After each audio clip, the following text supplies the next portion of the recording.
Eu te amo, Deus, e com minha voz te adorarei.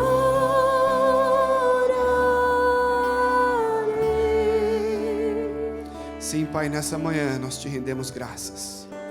Nós te adoramos por quem Tu és, por tudo que tens feito e que vais fazer. Nessa manhã nós nos abrimos mais uma vez aquilo que o Senhor tem para nós.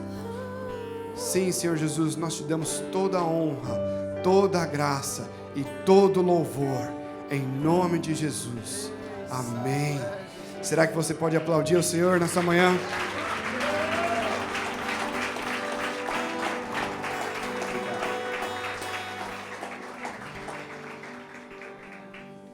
Pode tomar o seu lugar. Meu nome é Denis Coelho. É um prazer enorme, uma honra estar aqui com vocês. É a minha primeira vez aqui no Japão. Eu não estou aqui nem há 12 horas, então eu ainda estou meio zureta aqui da viagem de 40 horas para chegar aqui. Mas antes de mais nada, eu queria agradecer ao apóstolo William, sua esposa, pelo convite, por estarmos aqui. O pastor Teófilo não pôde estar conosco por uma questão familiar. Ele pede suas desculpas, mas em breve teremos outras oportunidades. Mas é muito interessante a forma como o Senhor faz as coisas. Sabe, eu nasci e cresci em São Paulo, no Brasil, e desde que eu sou adolescente, eu sou completamente apaixonado por essa terra aqui.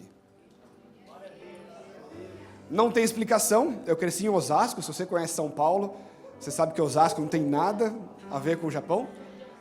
Sou de Osasco. Tem alguém de Osasco? Olha, sempre tem um osasquense, em algum lugar sempre tem um osasquense. Mas quando eu fiz a minha faculdade, eu sou formado em design, eu estudei a arte e a história do Japão durante 2 anos, por escolha própria. Foi meu trabalho de conclusão de curso, a história da arte no Japão.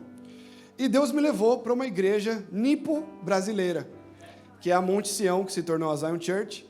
É uma igreja que, quando eu cheguei, tinha culto em japonês, e a maioria das pessoas eram japonesas, e os meus melhores amigos são japoneses. E aí você pergunta, Denis, se você gosta tanto dessa terra, por que você não veio antes?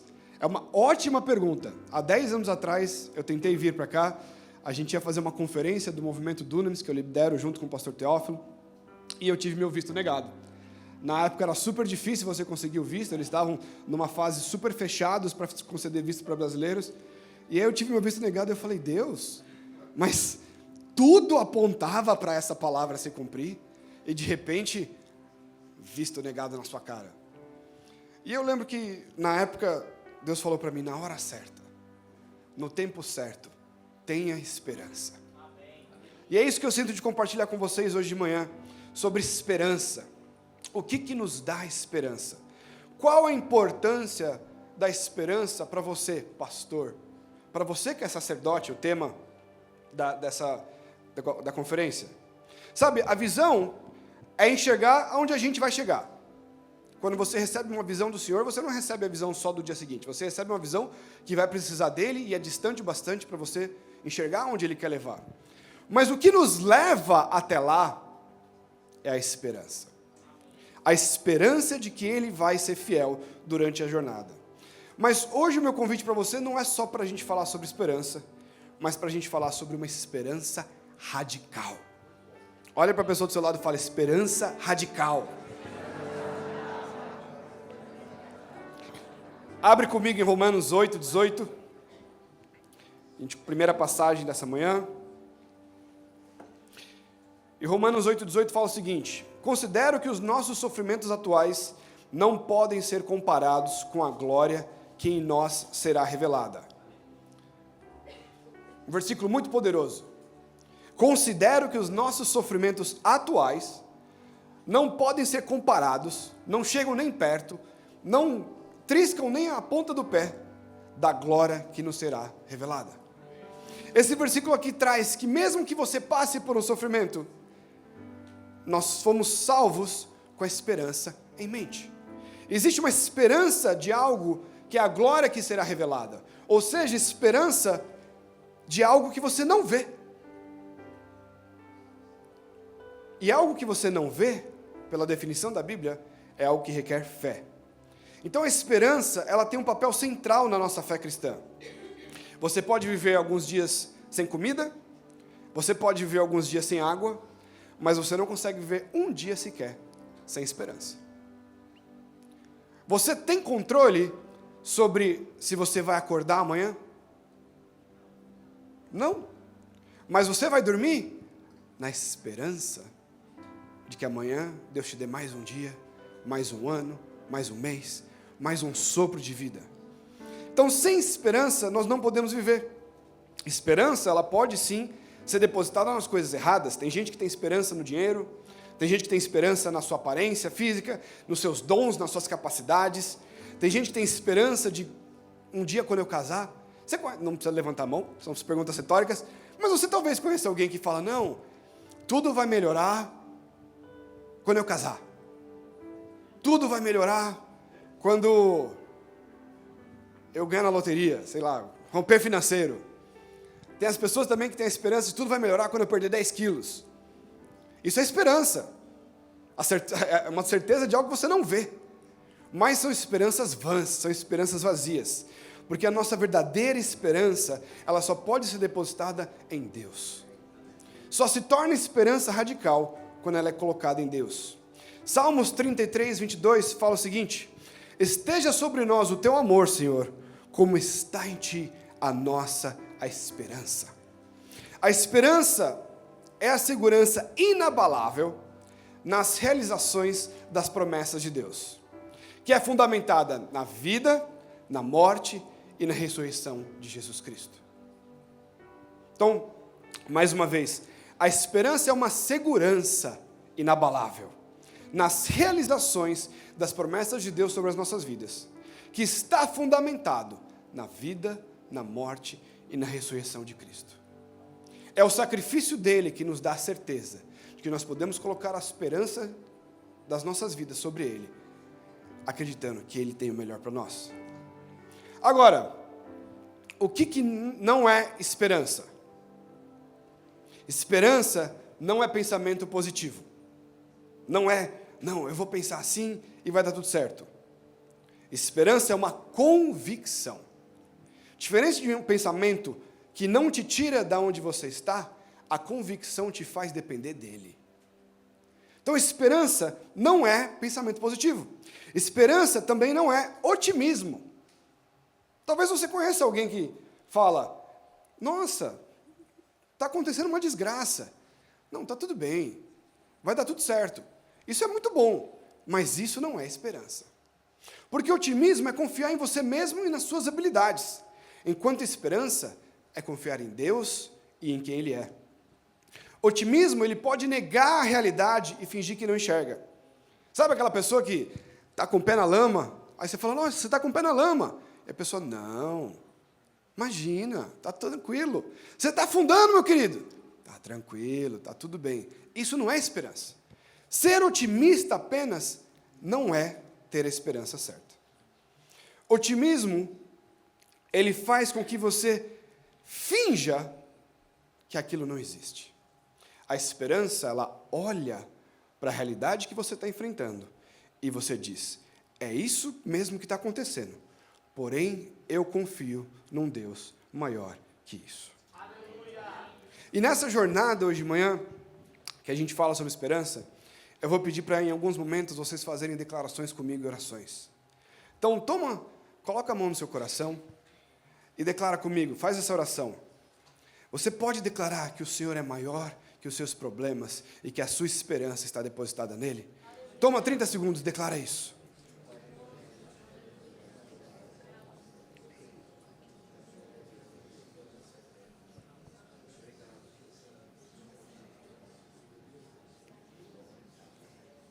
Amém. Porém, fala comigo, porém, às vezes a promessa demora e a nossa esperança fraqueja. Provérbios 13, 12 fala o seguinte, a esperança que se retarda deixa o coração doente, mas o anseio satisfeito é a árvore da vida. O que isso quer dizer? Que às vezes, talvez com os outros, né, não com a gente, a coisa demora a sair como a gente esperava. Como o irmão compartilhou, às vezes pode levar 45 anos. Ninguém ora a oração de Jeremias, né? Senhor, que eu seja o único que é alcançado aqui, nem minha família seja salva se preciso. Ninguém ora assim. Mas aqui Provérbios está trazendo que, às vezes, quando isso acontece, o seu coração pode ficar doente. Sabe, tem a foto da minha família? Não sei se puder pôr a foto da minha família. Essa é a minha família.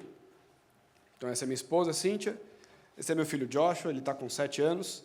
E essa é minha pequena Julie, ela está com 2 aninhos. Quando a gente estava querendo engravidar, depois de ter tido o Joshua, ele já estava com 4 anos, a minha esposa chegou e falou, olha, sinto da gente ter o segundo filho. Porque todo mundo sabe que quem manda é a esposa, né? Ela que decidiu, eu só sou um mero participante. Mas ela decidiu, olha, acho que está na hora da gente ter o nosso segundo filho. E a gente começou, então, um processo de engravidar. E eu lembro que foi uma coisa muito interessante, porque passou 1 mês, passou 2 meses, passou 3 meses, 4 meses, 5 meses, 6 meses e nada. E aí minha esposa virou, olha, vai ver se está tudo certo com você, vai fazer os exames. E eu falei, eu? A prova de que está tudo certo está aqui, está andando tem 4 anos. Ela, não, mas vai lá no médico. E aí eu lembro que a gente foi, fez um monte de exame, deu tudo certo, de fato. Mas o médico falou, olha, existe uma síndrome muito comum, chamada infertilidade do segundo filho. Nunca tinha ouvido falar que existia isso. Mas ele falou, olha, talvez vocês estejam passando por isso. E eu lembro que aquilo me incomodou. Falei, cara, como assim? Que negócio é esse? Mas não me incomodou mais do que incomodou a ela. Se você é mulher, você sabe o que é todo mês você ficar com a expectativa de algo e aquele algo não se realiza, não se concretiza. No 8º mês, eu comecei a ver que ela estava um pouco chateada. Quando o homem percebe que ela está chateada, é porque ela já está chateada há uns 4 meses e ela já está num processo horrível. E eu olhei assim, nossa, eu acho que ela está chateada. E eu lembro que nesse processo foram passando meses e eu comecei a ver exatamente isso aqui. A esperança que se retarda deixa o coração doente. Mas, Senhor, nós temos promessas sobre filhos. A gente tem promessas. Meu nome é Coelho.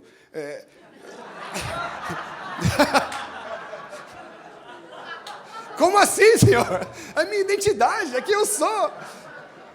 E nada. E aí começa a piorar, cada mês piora. Parece que fica uma expectativa, aí vem o falso positivo. Agora sim! É tipo o Rubinho Barrichello, né? Agora sim! Agora sim! Agora não. E eu lembro que nesse processo, a gente teve um culto especial na nossa igreja, e veio um homem de Deus pregar, e foi bem na época que eu peguei Covid. E aí eu estava lá de quarentena em casa, assistindo a transmissão, e aquele homem de Deus está pregando, é um homem, ele veio da África, de Gana, então ele prega naquele modo africano de pregar, e ele, porque em um momento eu fechei o útero da minha esposa. E a minha esposa me olhando assim.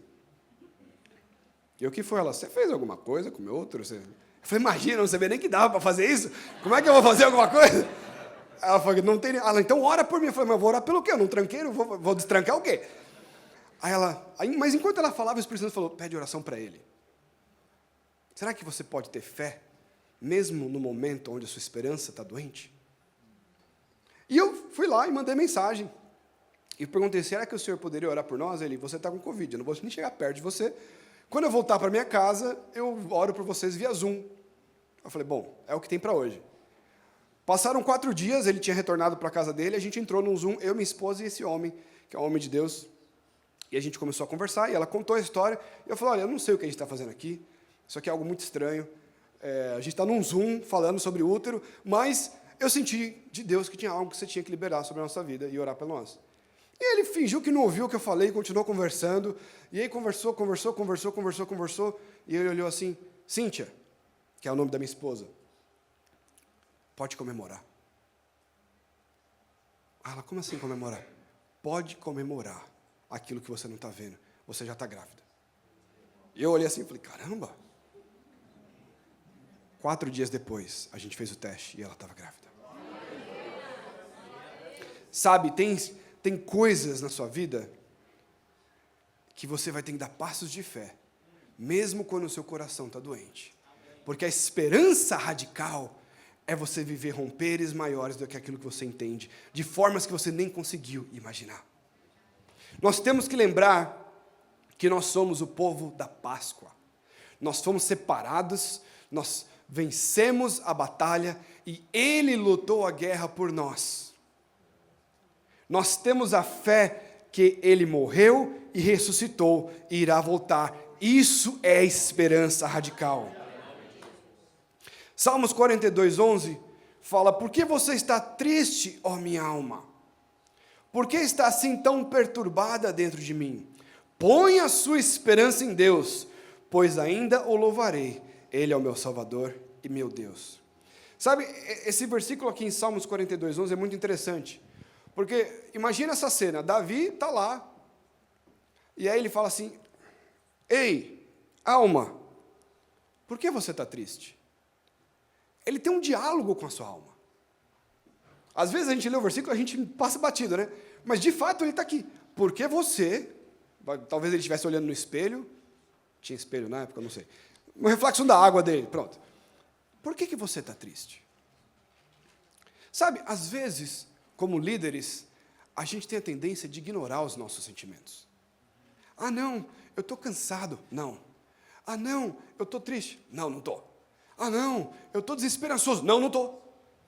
Imagina, eu sou líder, eu sou pastor, sou filho de pastor, então conheço um pouquinho da história. Mas aqui o que Davi está fazendo? Ele não está ignorando, mas ele também não está obedecendo a eles. Ele entra num diálogo e fala: ei, alma, por que você está triste? Quem é você para me perturbar? E ele declara sobre a sua alma: ponha sua esperança em Deus, pois ainda o louvarei. Ele é o meu Salvador, Ele é o meu Deus. Às vezes você vai ter que olhar para a sua alma e falar: ei, não. Quem manda aqui é o meu espírito. Eu não vivo pela carne, mas eu vivo pelo Espírito de Deus que está habitando dentro de mim. E eu declaro: ponha sua esperança em Deus mais uma vez. Será que você pode declarar isso essa manhã? Eu coloco a minha esperança em Deus mais uma vez. Ei, alma, quem manda aqui é meu espírito. Eu coloco a esperança de Deus em Deus mais uma vez. Então, tendo claro o que é esperança, eu queria falar com vocês hoje sobre 5 características de uma esperança radical. Não é qualquer esperança, mas uma esperança radical. Primeira característica é que quando você tem uma esperança radical, você entende que Ele nos escolheu antes de nós o escolhermos. 1 Pedro 1:2 fala o seguinte: vocês escolhidos de acordo com o pré-conhecimento de Deus Pai, pela obra santificadora do Espírito, para a obediência a Jesus Cristo e a aspersão do seu sangue, graça e paz lhes sejam multiplicadas. Então, o que o apóstolo está afirmando aqui? Vocês foram escolhidos de acordo com o pré-conhecimento de Deus Pai. Ou seja, antes de você existir, antes de você sequer ser gerado, Deus te conhecia. Deus sabia quem você era. Deus sabia que você existia e Ele te conhecia. Por que é importante você saber que você foi escolhido antes? Porque a nossa salvação não foi um acidente. Você não é um plano B de Deus depois da queda do jardim. A primeira característica de uma esperança radical é que nós o amamos porque Ele nos amou. Efésios 1, 4 e 5 fala o seguinte: porque Deus nos escolheu nele, antes da criação do mundo, para sermos santos e irrepreensíveis em sua presença. Em amor nos predestinou, para sermos adotados como filhos, por meio de Jesus Cristo, conforme o bom propósito da sua vontade. Antes de tudo, você já é amado. Antes de tudo, você já é amado. Você foi escolhido. Sabe, quando você sabe que você foi escolhido, isso tem que fazer algo pela sua confiança. Porque você ser escolhido é uma honra. Quer um exemplo disso? Pesquisa rápida de dados. Quantos aqui se ajoelharam e pediram sua esposa em casamento?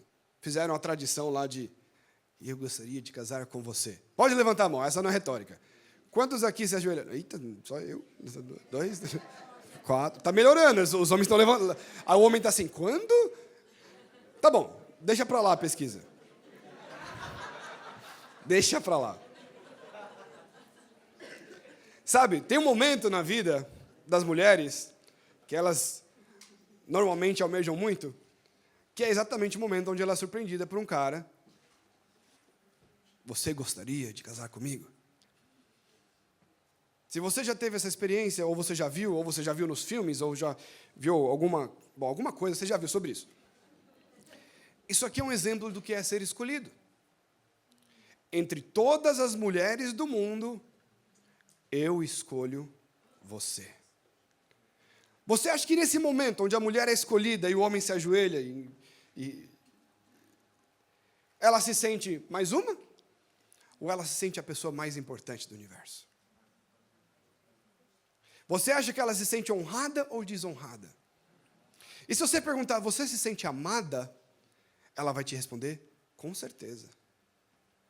Então, se uma mulher que é escolhida se sente assim, quanto mais nós deveríamos nos sentir por termos sido escolhidos antes da fundação do mundo por Ele que nos amou. O que isso tem que gerar na sua identidade? Você foi escolhido por Deus, porque tanto Ele te amou que Ele deu seu Filho por você. Você se enxerga como alguém que foi escolhido por Deus? Põe a mão no seu coração mais uma vez. Senhor, eu declaro que eu sou escolhido por Ti. Declara isso mais uma vez, abre sua boca. Sabe,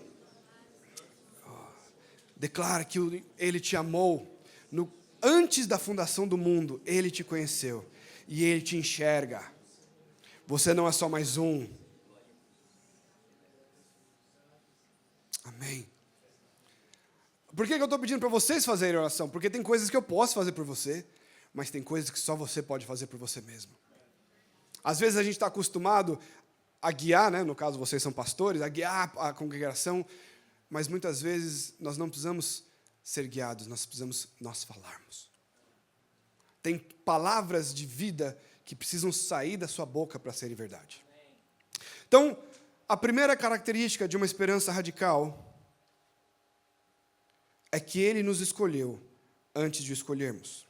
A segunda característica é ter a certeza que Ele sempre nos trata em misericórdia. 1 Pedro 1,3 fala, bendito seja o Deus e Pai do nosso Senhor Jesus Cristo, conforme a sua grande misericórdia, Ele nos regenerou para uma esperança viva, por meio da ressurreição de Jesus Cristo dentre os mortos. É pela grande misericórdia de Deus que Ele nos regenera para uma esperança. Porque Ele é misericordioso, que nós podemos ter esperança na manhã. Então, salvação não é baseada naquilo que nós fazemos, mas sim em quem Ele é. É baseada na misericórdia de Deus e não na nossa performance. Mas o que é misericórdia? Misericórdia é quando você é poupado de algo. É quando você merecia o castigo, mas através do sangue de Cristo, o Senhor fala, não, eu te estendo a minha misericórdia.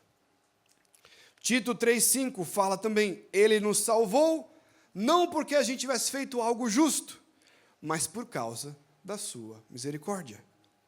Ele nos lavou para remover nossos pecados, nos fez nascer de novo e nos deu nova vida por meio do Espírito Santo. Não importa as suas falhas, não importa o que você já fez, a sua esperança vem da misericórdia que o Senhor estende sobre a sua vida. 1 Pedro 3,23 fala, toda honra seja dada a Deus, o Pai do nosso Senhor Jesus Cristo, porque a sua misericórdia ilimitada, que nos deu o privilégio de nascer de novo, de maneira que agora nós já somos membros da própria família de Deus, e agora vivemos na esperança da vida eterna, porque Cristo Jesus levantou-se novamente dentre os mortos. Não importa o seu pecado, não importa o seu passado, não importa nada, a sua promessa é misericórdia ilimitada. Eu sou resultado da misericórdia do Senhor. Não era para eu estar aqui. Eu sou o mais novo de 4 filhos. O meu apelido na minha família era Ovelha Negra. Todos os filhos de pastor olhavam para mim e falavam, você é ovelha negra. O que você está reclamando? Você é ovelha negra. E eu era mesmo, eu fazia por merecer o apelido. Eu também era na minha casa.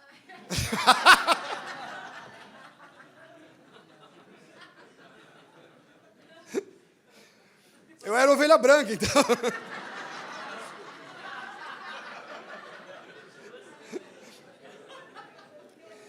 Eu era ovelha negra pelo que eu fazia. Não faz sentido. Se eu tiver uma chance de contar o meu testemunho de vida, sabe, quando eu tinha... Não vou contar o testemunho inteiro, só uma partezinha. Quando eu tinha 12 anos de idade, eu olhei para a minha casa. Eu sou filho de pastor, como eu falei para vocês, um pastor missionário, que funda igrejas. A minha vida foi fundar igrejas. Meu pai começava a igreja, quando começava a ter 30, 40, 50 pessoas, valeu, tchau, próxima. Isso é muito legal para ele. Para o filho dele, que tinha 12 anos de idade, eu não tinha amigo nenhum. Eu olhava, que coisa chata. Toda vez que entra alguém da minha idade na igreja, eu vou embora. Eu não tinha amigo. Mas, para piorar, meu pai começou a ter problema com a minha mãe no casamento. Começou não, né? Eles começaram muito antes, o problema só piorou quando eu tinha 12 anos. Ou eu comecei a entender quando eu tinha 12 anos. Mas eu sei que quando eu tinha 12 anos, eu olhei para Deus e falei, se isso daqui na minha casa, se essa vida aqui é te servir, eu não quero. Se você não é capaz de resolver a minha casa, e no momento de dor, de ver meus pais brigando e quase se separando, e aquela coisa onde as suas emoções tomam conta, e eu olhei e falei, eu não quero você. Mas aos 22 anos, a misericórdia dele me encontra. Não pelo que eu fiz, porque eu não faço por merecer, não porque eu tinha feito, não por punição que eu tinha feito, porque eu também só fiz coisa errada, mas porque antes de eu existir, ele me conheceu. Antes dele você existir, ele te conheceu. E é pela misericórdia dele que você está aqui. É isso que nos permite ter uma esperança radical. Não é qualquer esperança. É uma esperança inabalável, absoluta em quem ele é e no plano que ele tem para as nossas vidas. Nós temos o privilégio de termos nascido para dentro de uma família espiritual. E ele, como um bom pai, promete cuidar de cada um de nós. Jeremias 29:11, vocês conhecem esse versículo. Porque sou eu que conheço os planos que tenho para vocês, planos de fazê-los prosperar e de não lhe causar dano, plano de esperança e de futuro. Põe sua mão no seu coração mais uma vez e declara isso sobre a sua vida. Eu tenho uma esperança renovada, baseada nas misericórdias do Senhor, que se renovam a cada manhã sobre a minha vida.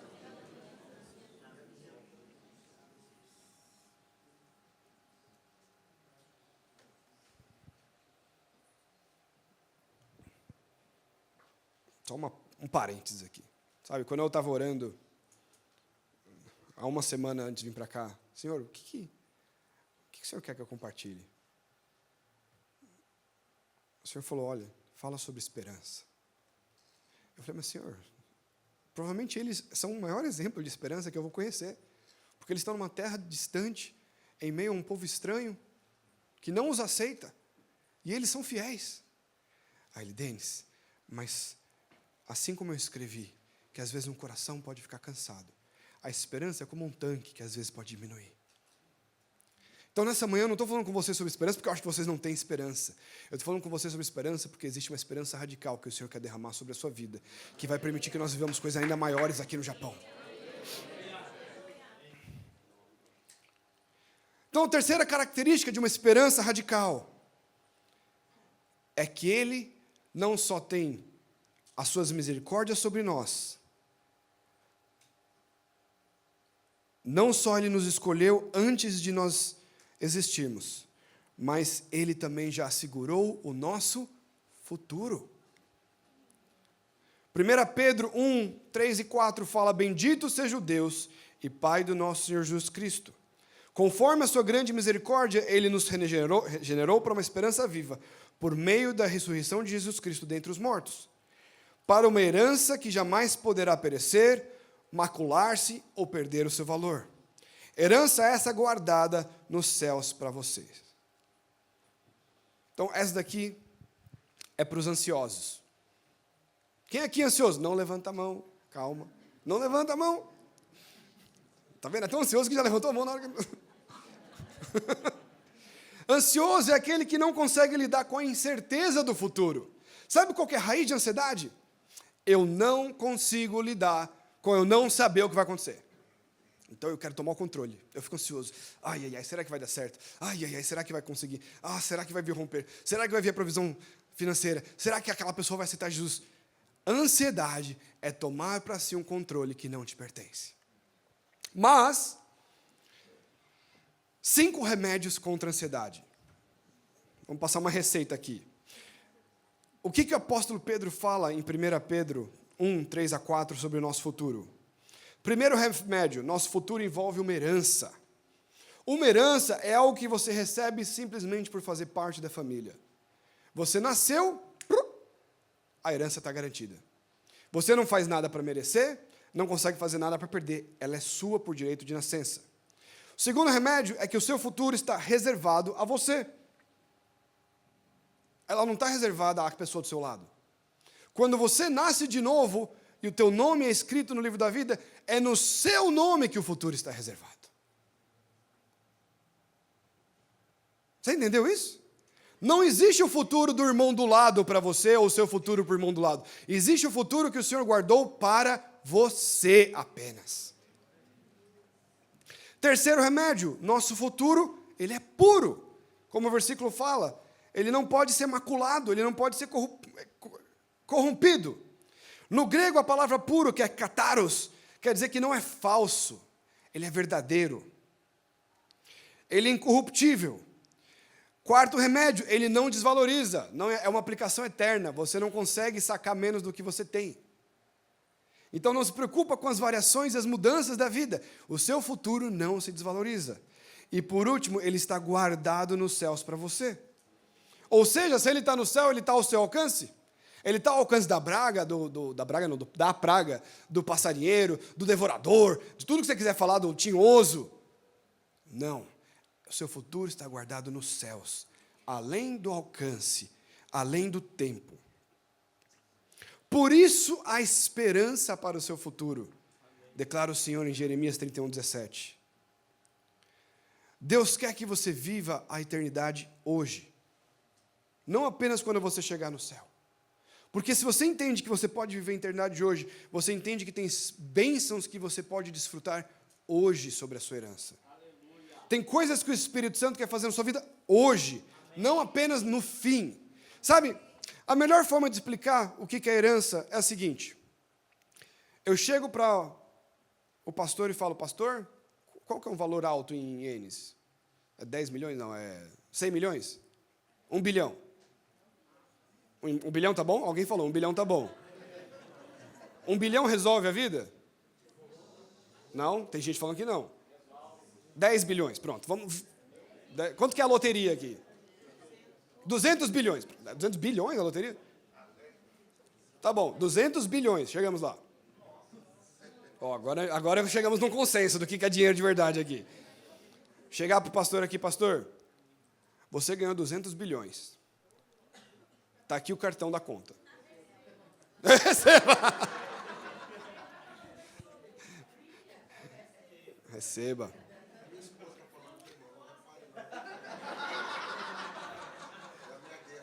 Vamos lá, eu cheguei para o pastor e para a esposa.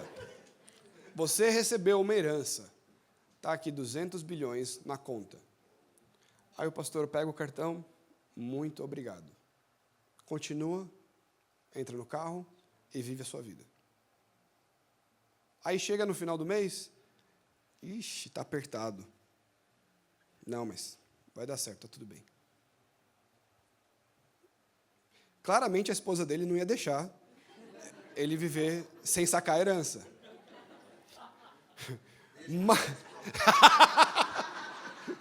Mas muitas vezes é exatamente isso que nós estamos vivendo na nossa vida. O preço já foi pago.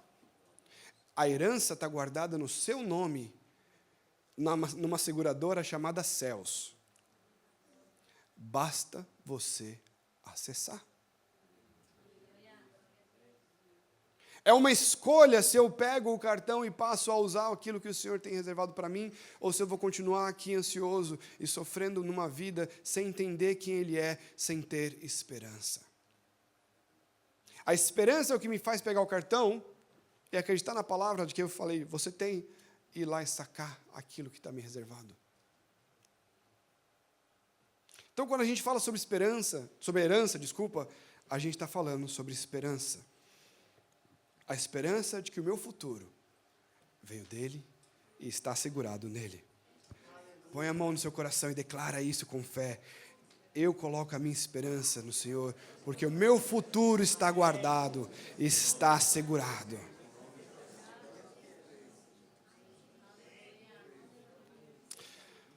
Quarta característica de uma esperança radical é que ela nos ensina e nos mostra que o seu poder nos protegerá.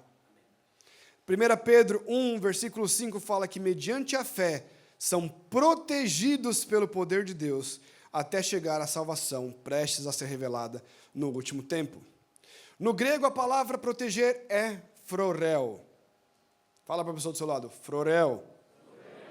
Que seria o equivalente em português para uma palavra que define uma guarnição militar. Significa que quando viemos a Cristo, Ele passa a nos rodear com o seu poder. Assim como soldados guardam um quartel, Cristo passa a nos proteger. Não significa que você não vai sofrer, que você não vai ser atacado, mas significa que as nossas vidas estão firmemente guardadas nas suas mãos. 2 Timóteo 1,12, por essa causa também sofro, mas não me envergonho, porque sei em quem tenho crido e estou bem certo de que Ele é poderoso para guardar o que confiei até aquele dia. Não temos garantia de futuro aqui na terra. Na terra, você não consegue garantir. Mas temos a garantia de que nessa terra, a presença dEle vai estar conosco. Sabe, nós podemos perder entes queridos, podemos perder a própria saúde, perder investimentos, mas uma coisa que você não pode perder é a esperança no poder de Deus. Você consegue entender isso essa manhã? Sabe, a gente está falando sobre esperança radical. Você está guardado no poder dEle. Você está guardado no poder dEle. Você pode ter esperança, porque Ele te guarda. Declara isso também. Eu estou guardado porque eu sei em quem tenho crido. Estou bem certo que Ele é poderoso para me guardar até o final. Eu sei em quem tenho crido. Estou bem certo que Ele é poderoso para me guardar até o final. E por último, a última característica é que a esperança radical é ter a certeza que Ele está nos preparando para a eternidade. 1 Pedro 1, 6 e 7 vai falar o seguinte: Portanto, alegrem-se com isso, ainda que agora, por algum tempo, vocês precisem suportar algumas provações. Elas mostrarão que sua fé é autêntica. Como o fogo prova e purifica o ouro, assim sua fé está sendo experimentada, e ela é muito mais preciosa que o simples ouro. Isso resultará em louvor, glória e honra no dia em que Jesus for revelado. Esse texto aqui ele é muito poderoso, porque ele revela algumas coisas sobre as provas que nós passamos, sobre as dificuldades que nós vamos enfrentar. Sabe, Jesus fala, no mundo tereis aflições, mas tem de bom ânimo, pois eu venci o mundo. Então, se até Jesus Cristo fala, no mundo tereis aflições, para que servem essas aflições? A aflição é algo que tem a capacidade de perturbar o seu ânimo. Ela tem a capacidade de tirar do eixo. Não é qualquer coisinha. Uma aflição é perrengue. É algo duro de aguentar. Mas por que as provas são necessárias? Elas são necessárias para nos preparar para o céu. Elas são parte dessa vida e não tem como escapar delas. Olha para a pessoa do seu lado. Ela está passando por provas. Olha para a pessoa do outro lado agora. ela está distribuindo provas.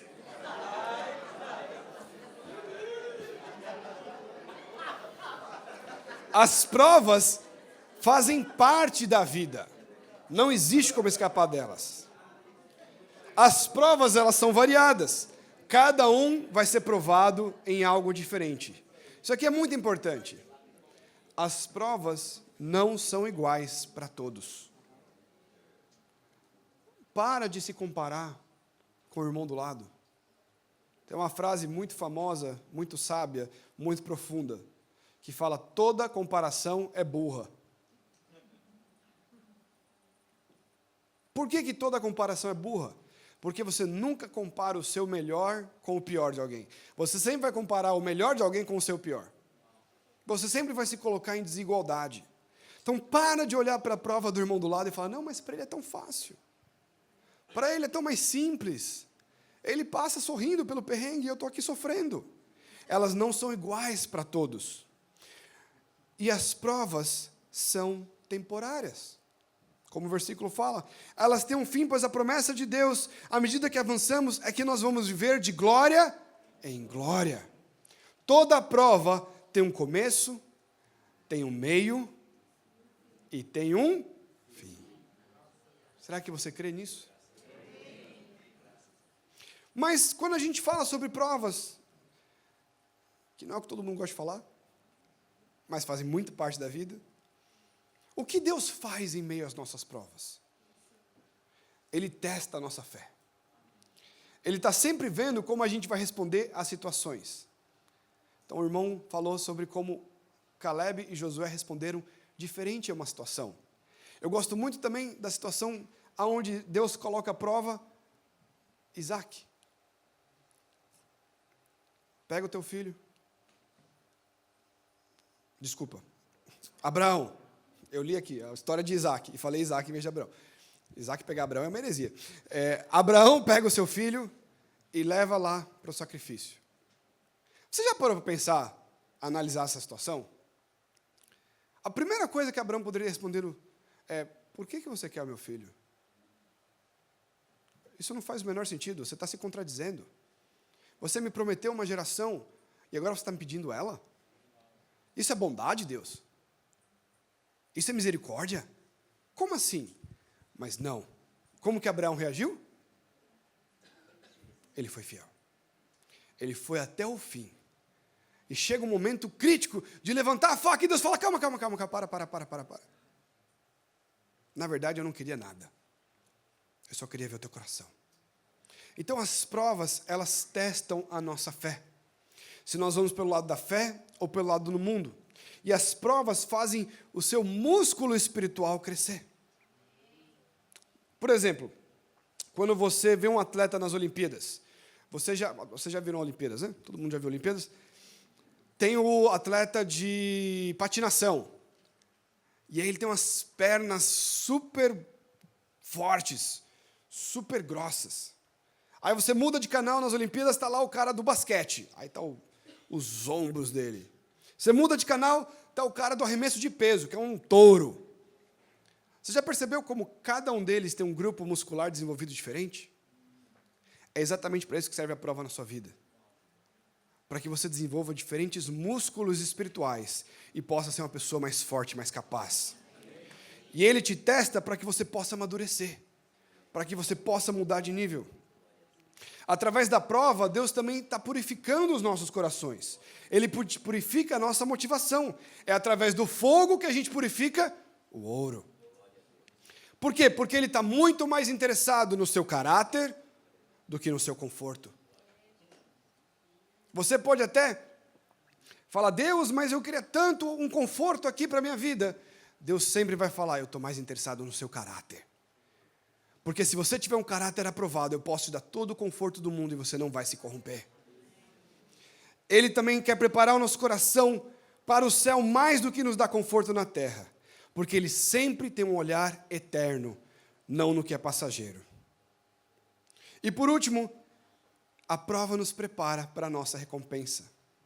Não importa quão seja difícil a nossa prova nessa terra, não se compara à nossa recompensa no futuro. muito maior é o fruto da espera do que o fruto da bênção. É no processo de Deus na minha vida que eu sou enraizado em Jesus. E é no vale que Cristo anda com você. Sabe, e eu já estou encerrando, Romanos 5, 3-5 fala, não só isso, mas nós nos gloriamos nas tribulações, porque sabemos que a tribulação produz perseverança, e a perseverança um caráter aprovado, e o caráter aprovado esperança, e a esperança não nos decepciona, porque Deus derramou o seu amor em nossos corações, por meio do Espírito Santo que Ele nos concedeu.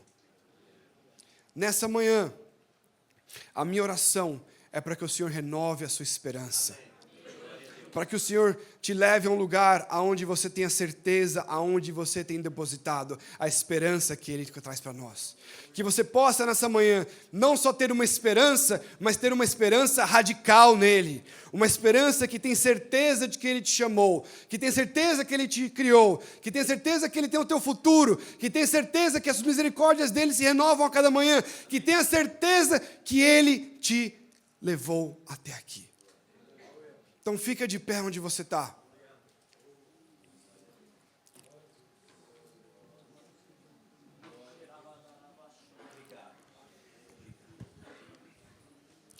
O meu convite para você nessa manhã, pastor e sacerdote, é que você seja o pendão de esperança de onde você está. Que na sua igreja, que na sua congregação, as pessoas possam olhar para você e falar, a esperança em Cristo é algo que eu vejo nessa vida. Nessa manhã eu te convido a tomar um momento e fazer uma decisão de renovar a sua esperança nele. Sabe, levanta suas mãos que eu quero declarar algumas coisas sobre você. Senhor, eu oro para que você venha gerar raízes profundas de esperança nessa manhã. Eu oro para uma fé inabalável. Eu oro para que nós possamos a cada dia reconhecermos as misericórdias do Senhor sobre a nossa vida. Para que possamos receber e sermos gratos pelo poder que o Senhor coloca sobre nós. Que nós possamos ser gratos porque Ele nos protege e nos guarda. Porque Ele nos tem um futuro a ser assegurado, Pai. E por isso nós podemos ter esperança em Ti. Então nessa manhã nós tiramos a esperança de tudo que é terreno. E nós colocamos mais uma vez a esperança em Ti.